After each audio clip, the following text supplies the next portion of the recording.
او دا مختصره زندگی بیا داسې ده چې د ختمېدو ټیم هم نه دی معلوم. ځینې کار مختصري لکه سړی بس کې وخېږي خو هغه ورته وایي چې 2 غنټې وروسته به کوزېږي. د دنیا ژوند مختصر دی خو هېچا ته دا پته نشته چې دا به 80 کاله کې ختمېږي، د چا به په 30 کاله کې ختمېږي، ورسره برکتونه هم نشته.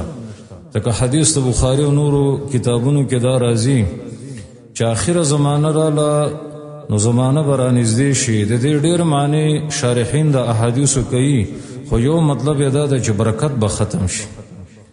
سره د دې نه چې مخکنو خلکو عمر اوږد او برکت هم ډېر خو وروسته به دا ویل چې دا زندګي ډېره زر تېره شوه. امام سمعاني مشهور عالم ده د اهل سنت والجماعت او زمونږ د نبي د احادیثو کې ډېر غټ خدمت کړی دی. په معتزله او د احادیثو په دشمنانو یې سخت ردونه کړي دي.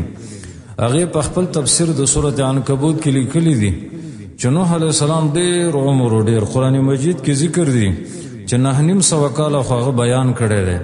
د هغې نه به په څومره عمر کې دا پیغمبر شوی وی هغه چې کله وفات شو نو دوی چې څومره وخت دی تېر کړی ډېر لنډ وخت ویل څنګه لنډ و ویل دا دومره زندگی را باندې داسې تېره شوه لکه یو کور کې 2 دروازې په یو ننوتی یم او په بل وتلی یم او ما ته هېڅ پته نه لګي.